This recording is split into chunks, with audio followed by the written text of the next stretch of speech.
Yeah. I expect nothing from him. Just off the base, I know he's a game manager, Right. A guy like that. But Right. he went out there and looked good. Man, he won a game in the NFL. Man, that's I agree with you. I was impressed with the same, and I definitely think that they tried to give it away. I mean, they were up 17 in the fourth, if I'm not mistaken. The last time I looked at it, it was 24-7.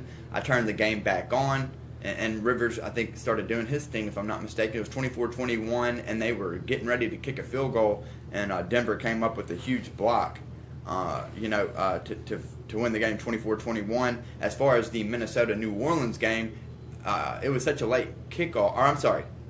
Yeah, Minnesota-New Orleans was the second kickoff, correct? No, that was first. That was the first kickoff. That's right. So I caught the Denver and the Denver game late. I saw that. I saw the replay on that because I had fallen asleep for a minute. Now, as far as the Minnesota and New Orleans game, I think that Minnesota looked good, man. I thought they were impressive. Who were you impressed with in that game? That was an interesting game. Minnesota, Sam Bradford. Yeah. I know one with the quarterback thing. Yeah. But that guy, he looked more comfortable in the system. He did. Second year in, so that's going to be interesting to see how they go with that division. Yeah, he's a good quarterback, man. There's no doubt. He just didn't have the help where he does now, and I think he's going to have a pretty good year. I have them finishing second in the NFC North behind Green Bay, and I'm a Bears fan. Okay. So we'll see. Cook, by the way, as well. And Dalvin Cook, I don't remember. Somebody has him in my fantasy. You know what? I think he was the difference. If I'm not mistaken, Q played a guy that had Dalvin Cook. Q was up, and because of Dalvin Cook, I think he ended up dropping his game, losing his game, because he had a pretty big game. But yeah, he was definitely impressive. I knew that he would be impressive. He was at Florida State. He was just a beast, man. You could tell even in the ACC, he was better than the rest. You know what I mean? The NFL, the field kind of levels out a little bit, but he's going to do his thing as time goes on. He'll just get better and better. Same thing goes with Ezekiel Elliott. As time goes on, it's just scary how good those two guys will probably be because the way I look at it, the NFL running backs are a dime a dozen. If a running back goes down, you just plug in the next guy. If he goes in, you just plug in the next guy. And I believe that. A lot of people don't believe that. They think that they value running backs in the league. I would never spend a first-round pick on a running back. I just wouldn't, man. I think offensive tackles, I think defensive ends, quarterbacks, and linebackers are too valuable, man. Maybe really, really late in the first round if there was a running back that was just, I would never spend my number 4 pick on Zeke. Oh, no. What's your take on that? Yeah. You know what I mean? I just wouldn't do it. That's an interesting point. I mean, Zeke is he's a big time back now. No, there's no doubt about it. Yeah. But I just think that they're a dime a dozen, man. That's true. Running backs are a dime a dozen. If you got the offensive line like Dallas has, hypothetically, and I hope he doesn't. I don't want him to get hurt to prove a point. But if Zeke went down, whoever they plug in there, whether it be McFadden or who was the other guy that they went with before, McFadden's in Dallas still, right? Yeah. They played somebody else last night, surprisingly, instead of McFadden. Alfred Morris, that's it, yeah. The guy that came from the Redskins. So I guess he's going to be their second option. And it's funny because I actually dropped him and picked up Ted Ginn on Sunday when I was adjusting my roster. I looked at McFadden. I was like, you know what? I'm not going to risk. Zeke's playing the whole year. I'm going to go ahead and drop him. I dropped him. I picked up, I think I picked up Ted Ginn is who I picked up. It was either him or Macklin on the waiver wire. I can't remember. And I think it paid off because I ended up starting who I picked up, and it paid off. On another note, my dad requested that I talk a little bit about how Notre Dame, I know this is a little bit off subject, we're going to go back to college football. You can call into the show, 452-3094. We can talk about whatever you'd like. We can talk about the games last night in the NFL. We can talk about college football, the games up ahead. My dad had requested yesterday that I talk a bit about Memphis, former offensive coordinator who is now at Notre Dame. Long's his last name. and how Notre Dame's offense looked nothing like Memphis's. And I couldn't agree with them, man. And here's my take on that. This is why it didn't look like Memphis. I think it will look like Memphis. Notre Dame lost that game. When I go back and look at it and I think about it, they never got a run game going. You know what I mean? The run game opens up. When you start spreading the field out, that's what opens everything up. You got to establish a run game. It felt like Notre Dame was throwing the ball every single down. It felt like Georgia kind of knew what they were doing, and that's why they were bringing the pressure. I don't know why they didn't run some draws. I mean, they started coming really hard on the edge, and if you could just get the guy, if you could run like a counter where you get him inside and then he cuts back out once the end commits, because those ends were committing hard. I don't know how no one up in the booth saw it or anything, but they were coming hard on both edges and not giving Wimbush time, which could have really given the running back opportunity. But I believe that's why they didn't look like Memphis. I mean, if you were expecting Notre Dame's offense to look like Memphis, it was Georgia. You know what I mean? It was Georgia. It's one of the best defenses in the country. They're very, very hard to run on. They're actually kind of demoralizing. They're so good up front. Once you get stuffed 3 or 4 times, as an offensive coordinator or play caller, it's like, man, I'm not going to go back to this. It's not happening. You know what I mean? They're not going to let us run on them. We're going to have to figure out another wrinkle. I think that Notre Dame should have gone to the playbook and thrown some more wrinkles in there. Like, they started the game out with an excellent flea flicker call down the field to Equinemius St. Brown, and he dropped it. And then they never went back to another trick play for the whole game. I mean, they didn't pull any. In a game like that that's tight in the fourth quarter, man, pull something out of the hat. You know what I mean? Pull something out of the hat. That name is unbelievable. Equinemius St. Brown? Yeah. I think he's going to be unbelievable. I really do. He's just a junior. Last year, I believe he almost reached 1,000 yards receiving. He was definitely Notre Dame's MVP on the offensive side of the ball. Now he's got Wimbush, to get the ball to him. But the offensive line's got to give him time. Yes, that's a big thing. You know what I mean? Now, granted, and I'm not making an excuse for Notre Dame, but they were playing Georgia.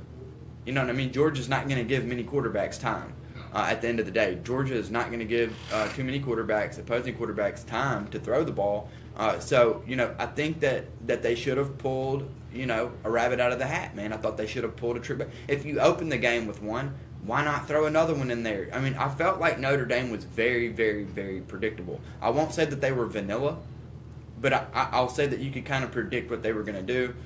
That's why you saw so much pressure. Wimbush didn't have the time. When he did have the time, he had receivers open downfield. And talking to people that were at the game, and because on TV you can only see so much down the field, but talking to people that were at the game, he had receivers downfield.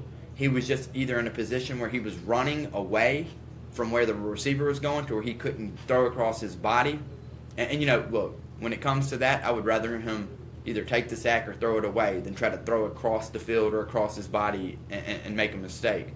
If I'm not mistaken, he didn't make any mistakes, which I would prefer. But, it was Georgia, man. That's my excuse on why Notre Dame didn't look like Memphis. Memphis looks so good because they have a little bit better athletes, and they're in the AAC. Notre Dame, and it was just game 2.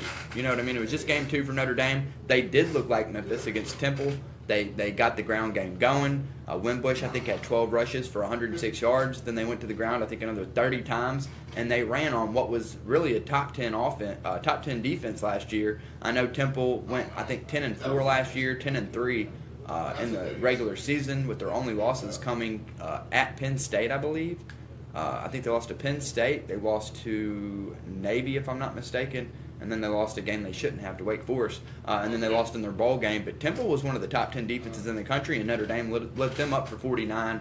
So I just wanted to touch on that. The offensive coordinator, Long, is in his first year at Notre Dame from Memphis. And, I think that the reason that he didn't look like, the Notre Dame's offense didn't look like Memphis out there because it was the defense that they were playing. Georgia has, if I'm not mistaken, 6 guys projected to go in the NFL draft next year. And then not to mention number 3, Raekwon Smith was absolutely everywhere. absolutely everywhere. I think that's why Notre Dame lost the game. They dropped too many passes, for one. Wimbush missed some guys downfield. The offensive line didn't do a great job of protecting. So I can say that. But really, if I want to get down to it, they never got the run game going. And that's then, you've got to get the run game going. They look totally different than they did against Temple. Granted, it was a much better team, but when you look at the two defenses, Temple's defense was actually better than Georgia's last year. Yeah, it was. So It was crazy. I'm looking at the stats, man. The half just had 59 yards. 59 yards. That's it, man. And what did Wimbush have? Yeah, Wimbush One rushing yard. on 16. Not on 16 carries. No, and I know that includes sacks. But go to the Temple game and tell me the stats. I think they rushed for over 400 on Temple. Yeah, I remember watching this. And I think part of that was they had a lead early. They didn't want to show Georgia too much. I think Long was keeping some things, and I think Kelly. I think at the end of the day, Kelly has the final call. You know what I mean? When I look at it, that he better be careful, man. If they don't go 9-3 this year, if they have a 7-5, 8-4 season, I believe he's gone. I believe he's gone, and I don't even know if 9-3 will be good enough. But when I look at Notre Dame's schedule, man, it is tough, man. It is tough. Speaking of, I'm just going to go to Notre Dame's schedule real quick if I can find it. It is very, very, very, very tough. Let me see if I can find it here. If you want to call into the show, guys, 452-3094. Call in. We can talk about the games. This week we've got the Tigers playing at home against the UCLA Bruins. Josh Rosen comes to town, and I'm really excited about that, man. I've got 2 tickets. Me and my fiance will be going to the game, and we are super excited. It really reminds me, you've heard me say this on the show, it reminds me of 2015 when Ole Miss came to town. Now UCLA, granted, I think they're ranked 24 or 25, so it's still a nationally ranked team coming to town. Both teams are undefeated, partly because last week Memphis's game was canceled. We can talk about that. Did that hurt the Tigers? Did that help the Tigers? I think it would have helped them playing in a sense that they would have had some competition that they played. A step up in competition at least. They didn't really get to do too many things that they want to do because of the weather, so they would have got the experience. But on another note, they got to heal. They lost 3 guys for the year. They're not coming back. But Jannard Avery wasn't 100%. I believe he was going to play in the game against Central Florida, but he wasn't 100%. He's had a chance to heal and get better, and that's huge for our defense. When you're talking about 3 guys up front that are down, we need Jannard in there because he's basically the quarterback of the defense. You know what I mean? He gets everybody in the right spot. He's the leader. I couldn't imagine Jannard Avery be missing in that huddle against a team like UCLA. That would not be good. Some guys are going to have to step up, like Tim Hart. Woodson, the freshman from South Panola, is going to have to step up. What do you think is going to happen, Josh? The Tigers come in. They have dropped the lines. The Tigers come in at home, 6.5-point underdogs to the UCLA Bruins. What do you think about that? It's very interesting, especially if you look at Memphis' success over the past few years. Being better than, even though the reputation is still not, there nationally yet, but clearly I think the nation knows that this is a much better football program than people are accustomed to. Absolutely. And, the fact that Memphis had success against some big teams over the past few years, so it shouldn't be a surprise that Memphis should be competitive to some people, at least in my opinion. Now, what gets me in this game, I'm curious to see, does Riley step up? That's I think that's what everyone, you know what I mean? That's what everyone's kind of wondering. And we talked a little bit yesterday about, is Riley Ferguson a top, I think a top 10 quarterback in the NCAA? Most people say they aren't.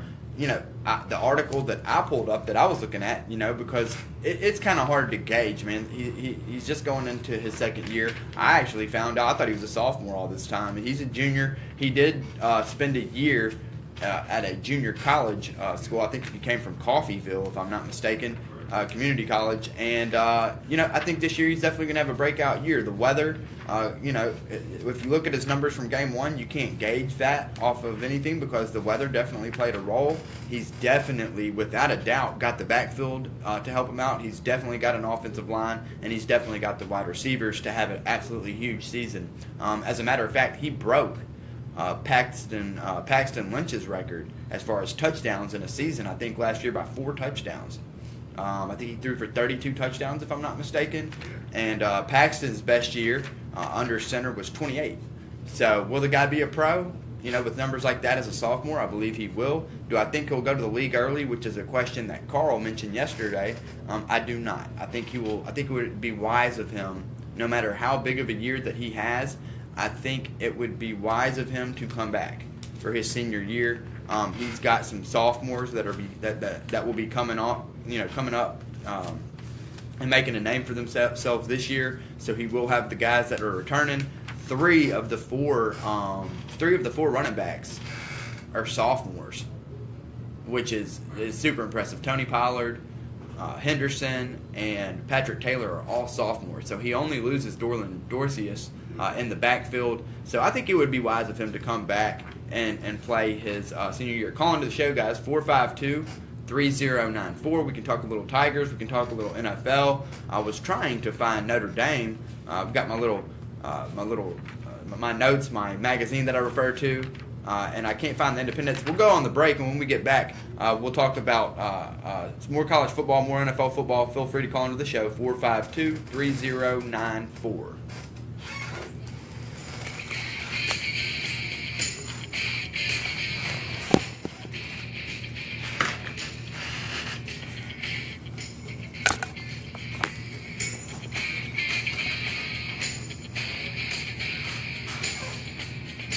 I can't find Notre Dame in here.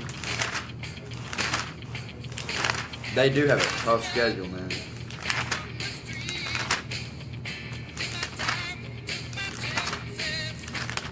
Here they are.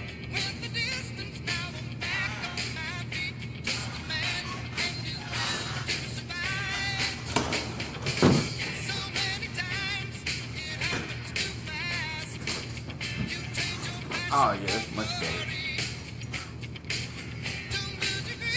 What's going on, everybody? Bubba Sanford, what's going on, brother?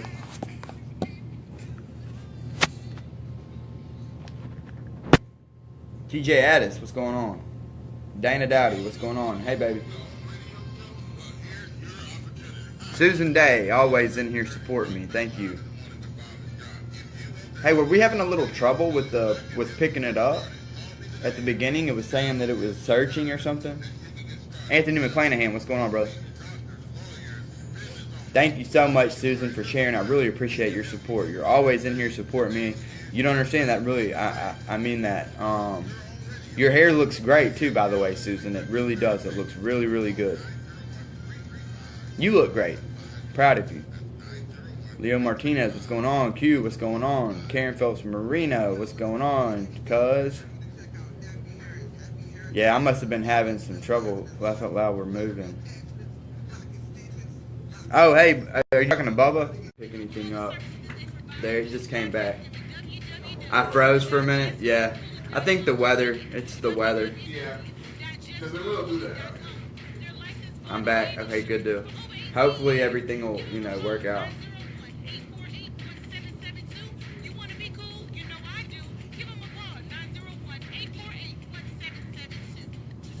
Does anybody have anything that they want me to talk about? Trending topic? Throw something out there, man. Give me something to talk about. We've got about 15 minutes left. Look in the mirror and say it is only dinner. The Chic Catering and Dining Restaurant is there for you. They can cater your meal at your home and location of choice, or you can use their event room in the restaurant. They strive to make any event stress-free, and it comes with a hug. The Chic Catering and Dining Restaurant, 5788 Stage Road, Suite 1. It's going to be another big week in college football, man, for me. At least I expect it to be. And, I don't have a crystal ball. You know what I mean? I can't predict the future, but there are some games that I believe the wrong team's favor. Have you ever heard that guy? You've heard him? Yeah. He talks about I think they do like a 2-minute drill or something, and they're talking about who he likes in the games or whatever, and they're like, who's playing? Let's see. Kentucky and South Carolina. Well, the wrong team's not favored in that one, but just say Kentucky was favored. Kentucky goes to South Carolina. He's like, yeah, Kentucky goes to South Carolina. Kentucky's -6. In this game, I got the wrong team favored. Take South Carolina with the point or whatever. It's funny as hell. I need to do some. I need to do some stuff like that, man. Let my personality show a little. You knew how to throw. Am I back now? It's the weather outside. It's the weather outside. Go to the TuneIn app. If you lose me on here, I'm on AM730 here in Memphis. You can go to the TuneIn app. You can go to TalkbackLiveNetwork.org. Is that right, Josh? Yes. TalkbackLiveNetwork.org. Yes, sir. And then Simple Radio app. So Simple Radio app, TuneIn app, stream it live.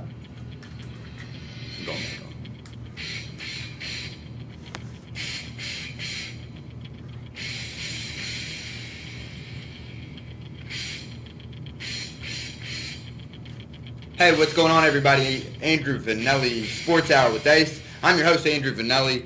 Today's show is featured by the Sheffield Antiques Mall at 684 West Poplar in Collierville, as well as the legendary cuisine of Ronnie Grisani's.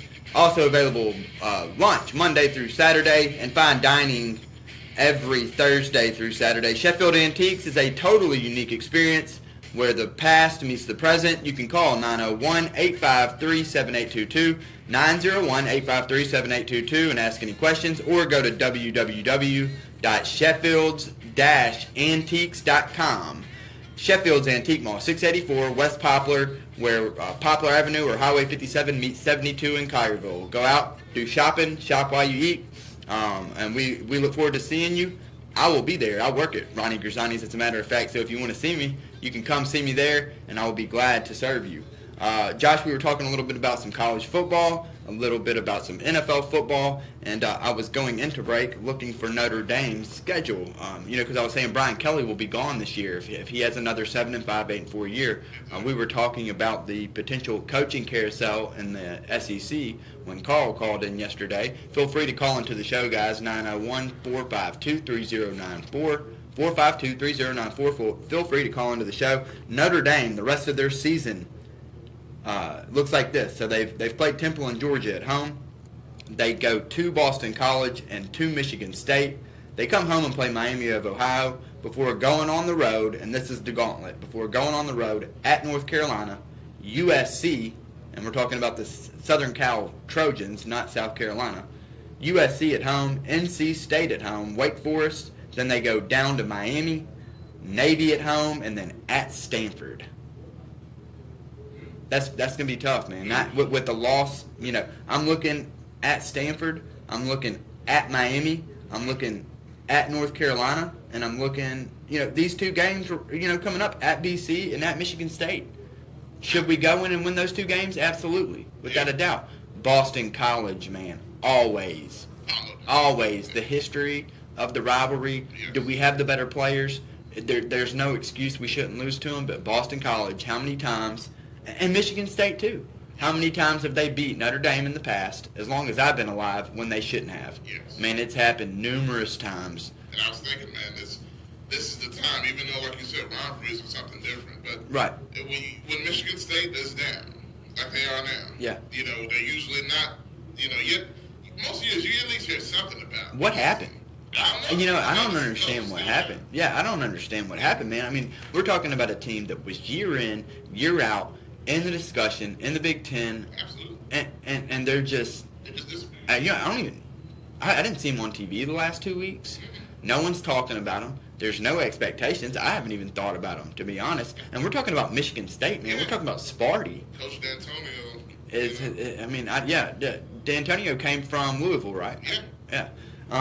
Yeah. It's crazy to see the coaches bounce around. It's hard to remember where they came from, where they went. Like, I was having trouble remembering where Butch Jones came from. Was it Central Michigan or Northern Illinois? Where was he at before Cincinnati? It might have been Central Michigan, maybe.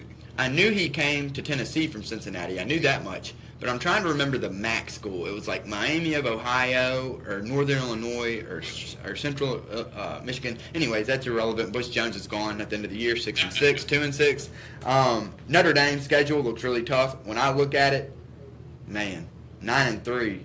You know, even if we get out of these next two on the road at Boston College and at Michigan State, which we should, but that when you're talking about Notre Dame and those two teams, the rivalry, the history, whether the team's good or not, it doesn't matter. We have to go on the road and play them. And then really I look at, I don't think we beat USC at home. USC looked really good. Can we beat them? Yes, we can. Will we? I don't know. NC State's not going to be an easy out. And then at Miami, Navy at home, which historically gives us a tough game. And then we finish the year at Stanford, man. That's a tough 9-3, man. If we only get 2 more losses out of that, I would say 9-3 is a good year, and Brian Kelly keeps his job. That's what's tough about being independent. Yeah. You know, you run the gauntlet. Right. And look, man. Yeah. Look, I'm a Notre Dame fan. Yeah. A lot of people don't like that. I don't care. I don't care what people like. They get the best of everybody. Yeah. Period. I don't care. You know what I mean? The Golden Domers, Our Lady, Notre Dame, gets every team in the country's best shot. I don't care if it's Miami of Ohio. I don't care if it's Miami, Florida. I don't care if it's a down Michigan State. I don't care if it's a up USC. Notre Dame gets everybody's best shot, man. Out of the other 129 teams in the FBS, if Notre Dame is on their schedule, you best believe those kids got it circled every year. And it's because of history. It's because the kids grew up watching them on NBC. They're the only team that's ever been on every single Saturday for the last, how many years? I don't know. I'm 35, so as long as I've been alive. And if they aren't on NBC, then they're on another network. So that's a little bit about Notre Dame. I'll get away. People probably don't want to hear about that. I'm in Memphis. We can talk about Tigers. We can talk about whatever you'd like. I'm going to go in and looking at some lines that were released. I definitely see some value. In the SEC, we've got Kentucky going on the road to play South Carolina. The line dropped at 5.5. It has been bet up to 6.5 so far. I would assume that is sharp play. When I say sharp play, that means the professional gamblers who literally look at these games as soon as they drop, and they put their money on the games on Monday night, Tuesday morning. I don't ever advise doing so. I'm not a professional gambler. I'm a handicapper. You never know what could happen, man. A guy could get hurt in practice. Weather could be bad. So you never know what could happen. But that is an interesting line there. I had the game handicapped a little bit different. It is an SEC game. I like South Carolina. Don't get me wrong.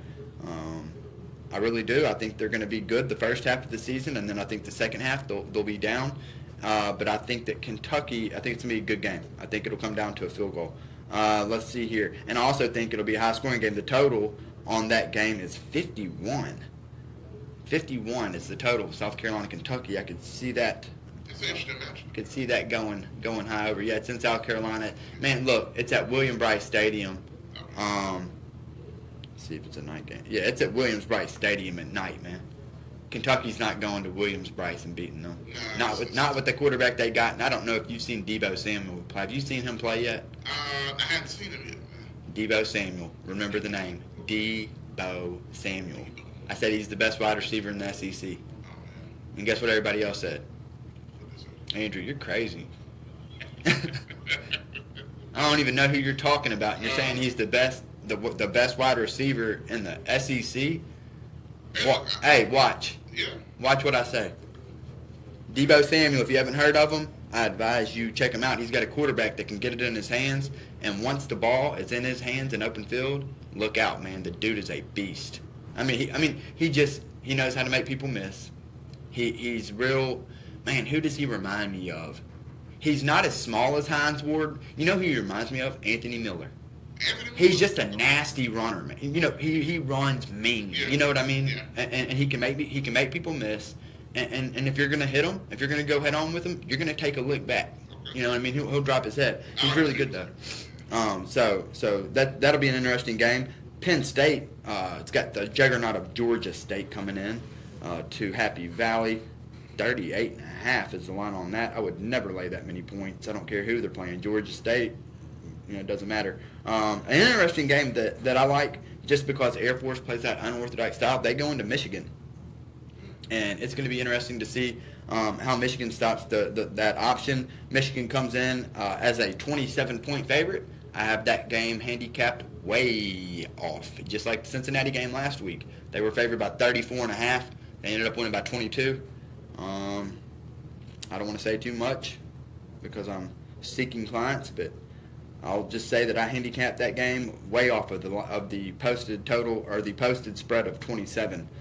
We also have, I mentioned earlier, Memphis comes in as a 6.5-point underdog. That has been bet down to 3 now. UCLA is only a 3-point favorite now. When the lines originally came out, it was at 6.5. And I think some of that maybe had to do with injuries for the Tigers, but I think that's changed. So now it's just UCLA minus the 3 points. So that will be interesting to see. The Tigers, a home dog at home this week. And then I believe what will be the game of the week, Clemson goes on the road to play Mr. Heisman, Lamar Jackson, in Louisville. That should be, man, Clemson opened up the year, man. Back-to-back, Auburn, and then at Louisville. That's tough. That's tough. But I think that they go to Louisville, and I think they take care of business, man. I think Louisville, that Clemson defense, the way they look, they put Stidham. How many times did they sack Jarrett Stidham? It had to be at least 10. Oh, it was at least 10. I'm thinking more like 12. He was running for his life. I think they put him on the ground 20 times. Yep. Hitting him after the ball was out of his hands. The guy was running for his life all night. Lamar Jackson has the ability to get away from that pressure, but Lamar Jackson has been known to make some mistakes. And Louisville has been known to make mistakes. Louisville, like I always talk about with Florida State and Georgia, their biggest enemy year in and year out is usually themselves. And I think that's what will happen. I think Louisville will make a mistake or two, although the game is at home, although the game is an 7 p.m. kickoff in Louisville. I think Clemson goes in there and really makes another statement back-to-back, and they beat Louisville, giving them a leg up in the ACC. And I believe that's the game of the week. I really do. Another interesting game, Wisconsin goes on the road to play BYU. That has the potential to be interesting. And then Purdue goes to play Missouri. Not that that's a marquee game or anything, but I think that could be an absolute shootout. I'm talking, 100 points scored. So there you go. There's your free play for the week. Whatever the total is on Purdue and Missouri, take the over. They don't have the total listed yet. I would guess it would be probably in the low 70s, high 60s, low 70s. There'll be 100 points scored in that game, I believe. At least in the 80s or 90s. I'm looking here what else is interesting. I don't know if you're interested in Conference USA football, but Louisiana Tech plays Western Kentucky. That could be interesting. I think it'll be between those two. Louisiana Tech, Western Kentucky, MTSU. Some people say Florida International and Florida Atlantic have an outside shot strictly based off Lane Kiffin and Butch Davis, bringing some guys in, bringing some four-star talent. Those guys are probably cancers. There's a reason they showed up at Florida Atlantic or Florida International as four-star athletes. It's because they went somewhere else. They probably caused problems, went JUCO, and then Butch Davis, who has historically, since his Miami days and his North Carolina days, been known to get the guys that get in trouble. The leftover guys that have the talent but can't stay out of trouble. Call into the show, 452-3094. I think we only just have a few minutes left, but feel free to call in. We can talk a little college football. Your boys, Josh, play on the road down in the swamp. That's right. I'm doing the Gator chomp on Josh right now. He's a Tennessee fan. So that'll be an interesting game, man. The Vols go on the road this week, 2:30 kickoff to play Florida in the swamp. That will definitely be interesting to see. That's a game that I definitely have highlighted. I looked right over that when I was doing my handicapping. I looked right past that game. Florida's coming off the loss to Michigan, and it'll be interesting to see how they respond. They got their game against Northern Colorado was canceled this past weekend, so they got an extra week. These games that got canceled down in Florida, you can look at it like, well, they needed to play that game to get the experience to play a team like Tennessee, or You can look at it like Florida got a chance to kind of heal against. I know it's early in the year, but Michigan was a physical game, man. Those boys were hitting each other, man. I was very impressed by Michigan. So you can look at it like that. They got an extra week to prepare for Butch Jones and UT. They got an extra week to kind of heal up from the Michigan loss. It's going to be interesting to see how Florida responds to that loss. I have Florida picked to win the SEC East. I have them beating Georgia in the cocktail party. I don't know why. I mean, everything so far points at Georgia. I just think Georgia will be Georgia, man. They're going to do something. They're going to lose a game they shouldn't. And then Florida, McElwain, so far, has Kirby's number. They've won the last 2 times. And, in his first 2 years at Florida, McElwain's won 2 SEC East titles and gone to Atlanta. Eventually gotten beat by Bama, but who doesn't? I think they go back. I think they make it a three-peat. I could be wrong. Georgia does look very impressive. As far as an outside shot, you got South Carolina and you got Tennessee. I don't think either one of them has a chance in the SEC East to make any noise. And then you've got Kentucky, Vanderbilt, and there's somebody I'm leaving out bringing in the rear, but it's because they're insignificant, and that's why I forgot. So that'll be interesting to see. Florida has a very, very favorable schedule, man. They get Tennessee at home, which is really the only potential. They got Tennessee at home. They go to Kentucky after that. Then they get all in a row: Vanderbilt, LSU, Texas A&M, and Georgia at home. 4 in a row. So you can look at it like those are some tough games. They get Vandy, LSU, A&M, and Georgia. So out of the West, they drew. Let's see who they drew out of the West. They've got Texas A&M. They got LSU, and that's it. I thought they had to play 3 teams. Oh, and Missouri. Okay, so out of the West, I always look at that. It's always interesting as far as the East goes. You got to play 3 out from the other side, and then you play the 5 on your side. There's 6 on each side in the conference. Okay, or no, I'm sorry. There's 7 on each side in the conference now with the addition of Missouri and Texas A&M. So you play 5 on your side, and then you play 3 from the other side. If I'm not mistaken, Tennessee drew the top 3. Auburn, LSU, Alabama out of the West. Whereas when you look at Florida, the teams out of the West that they have to play this year, Missouri, LSU, which they got one of them in A&M. A&M and Missouri are going to finish 6 or 7 in the West in that order. So they got the 2 worst teams out of the West, and then they got a team in LSU that'll finish, 2 or 3 probably behind Alabama. Whereas Tennessee, on the other hand, they got the juggernauts. They have to play all 3. They just got a bad draw this year, man. They got a bad draw. Tennessee, they don't really get a break. They played Indiana State. That's their only break. They go to Florida. They get another break. They get UMass at home, which they should win. After UMass, they got Georgia coming to Knoxville, South Carolina coming to Knoxville. They go to Alabama. They go to Kentucky. They come home to play a Southern Miss team that's no slouch. They go to Missouri, and then they come home and play LSU and Vandy. So that'll be tough. Call into the show, 452-3094. I believe that South Carolina will play Kentucky this week. I believe it'll be a good game. I think it'll be a fun game to watch. I've got Carl calling into the line. What's going on, Carl? Ace, how you doing, man? I'm doing good. How are you? No, it's a 6-2 format for the SEC. It is a 6-2 format. I'm pretty sure it's 5-3, Carl. No, sir. They got to play each team in their division once. So there's 7 teams in the division. Mm-hmm. They got to play everybody in their division. Okay. 6. Then how to get to 8? They play 2 teams from the East, and they also have a partner they have to play every year. Well, I'm looking at the Vols right here, Carl, and they've got to play. They got to play Missouri, LSU, and Alabama. Right. Those are 2 teams in the West, right? No, that's 3. Alabama, Missouri, and LSU. Missouri's in the East. Missouri is in the East. Right. It's confusing because Auburn should be in the East and Missouri should be in the West. But Missouri's in the East and Auburn's in the West. 10-4. Now, I stand corrected. That's okay. Alabama's Tennessee partner every year. Mm-hmm. Kentucky is Mississippi State partner every year. Vanderbilt is Mississippi partner every year. Mm-hmm. Auburn gets Georgia. Right. You get Florida. Yeah. Okay. Missouri get Arkansas. A&M gets South Carolina. Mm-hmm. Each school got a partner they play every year, plus 1. Gotcha. So they get a partner plus one.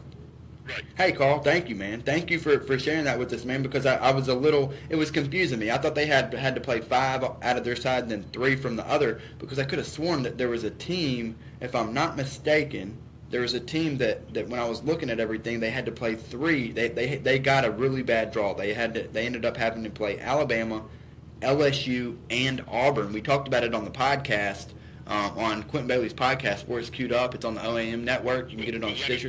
Like I said, Auburn, Missouri, with the locations. Right, the geographic location of Missouri. They should definitely be in the West, and that's what was throwing me off. Regardless, I have Missouri finishing dead last in the SEC East. I picked them to go 5-7 and 1-7 with their lone win, I believe, coming the last road game they have of the year. The last home game they have of the year on their senior night, and I believe Barry Odom will be exited out of there. Hey, What's that? Call you best when this came up. Yeah, no, do your thing. My show's about to end anyways. Feel free to call in tomorrow, Carl. Thank you for sharing that with us, man. I appreciate it. Will do. Bye-bye. All right, take care. That was Carl informing me, and I'm glad that he informed me, because I had it mistaken, so I stand corrected. So you play each team on your side, and then you are partnered with a team, and then you pick up another one. So I tell you what, if you're in the East and if you're partnered with an LSU, Auburn, or a Bama, year in, year out, and then you play another one of those two, that's tough, man. You get a tough draw. So, but I look at Tennessee. They come into this game 2-0. They go on the road to Florida. I believe they lose. They come home. They beat UMass. I believe Georgia will beat them. I think South Carolina in Knoxville will be a huge game. I think that's the only game that I have South Carolina potentially losing before the BCS polls come out. They were kind of my dark horse pick. As a team that nobody's talking about, a team that would never expect to even be in the discussion, that could break the top 15, and then I most definitely have them crumbling. We'll take a look at their schedule. They opened up the year with a win at NC State, or actually it was on a neutral site, I believe, and then they won at Missouri. They've got 9 more games, 3 of them on the road. Those 3 road games at A&M, at Tennessee, and at Georgia. Other than that, they've got everyone else at home. They play Kentucky at home. They play Louisiana Tech at home. They play Arkansas at home. They play Vandy at home. They play Wofford at home. And then they do play Florida and Clemson the last half. That's why the other day, Josh, when I kind of made the pick, you were kind of like looking at me all crazy, like, what is this guy talking about, South Carolina? And then I said they go 5-1, 6-0. They're in the BCS discussion, and then they absolutely crumble on the last half when they go to Tennessee, Vandy at home, to Georgia, Florida, Wofford, Clemson. So they win the Wofford, they maybe win Vandy, and then I believe they lose at Tennessee, at Georgia, Florida, and Clemson to finish 8-4, or maybe 7-5. Thanks everyone for tuning in. Sports Hour with Ace. I'm your host, Andrew Vanelli. God bless everyone for listening. I'll be back tomorrow, Wednesday, 9 to 10. And I will see you guys then. Have a wonderful Tuesday morning and rest of the afternoon. Peace.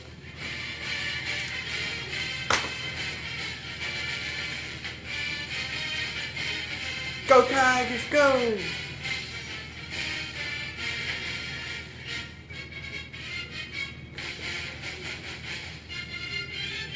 Go Tigers, go!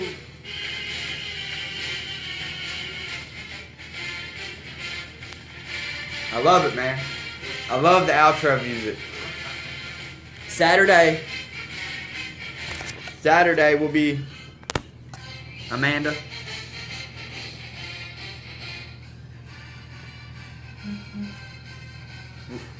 We're going to beat UCLA.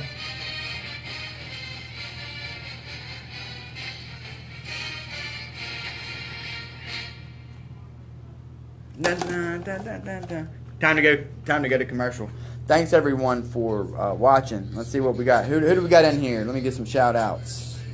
Amanda, thank you so much. I love you. Thank you for sharing. Thank you for everything. Celia Cavalli, what's going on? Good to see you in here. Dana, how are you? Bubba Sandiford, what's going on, brother? What's the number to call in and talk about ND? Bubba, call in, man. I've been talking about Notre Dame the last 2 shows. 452-3094. Please call in. Oh, man, it's not too late, Bubba. We can talk about anything, man. If I've brought it up on the show, man, just call in. Let's talk about it. It's not too late, man. Please call in. I want people to call in. Tanya Palazzola Robinson, thank you for watching. If I miss you, Greg Lawrence, what's going on, brother? I hope you guys enjoyed the show. It was kind of, I don't know. I missed the second game last night. I caught a little bit of the replay in the NFL. I need to touch up on my NFL stuff. Sean Knott, what's going on, brother? Go Vols, go Vols. They just, the Vols, they can win this week, man. They can, but I think Florida responds off the loss, man. I think you guys got a tough draw, man. Getting Florida coming off a loss, you guys are going to get their best shot for sure. If you guys go on the road and win on the Swamp, getting Florida's best shot, that would be very impressive. That would change you guys' season, really, to be honest. Hey, Mama, what's going on, Mom? I just now saw you. You kind of joined late, it looks like. We will destroy the Vols. Yes, you guys will. Alabama will destroy the Vols. Carrie Givens, what's going on? How are you? Dan the Waterman. Dan the Waterman is in the house. What's going on, Dan? Dripping wet. I got to get out of here, guys. I want to make sure I shout everybody out, though. I love you, Mom. Thank you for everything. Yeah, definitely thanks to Carl for calling in and informing me about that. Coach Frank Sagasta is in the house. What's up, Coach Frank? All right, guys, I'm gonna get out of here. I gotta head into work. If I missed you, I apologize. And thank you for watching. I love all your support. I will be back tomorrow, 9 a.m. to 10 a.m. Peace.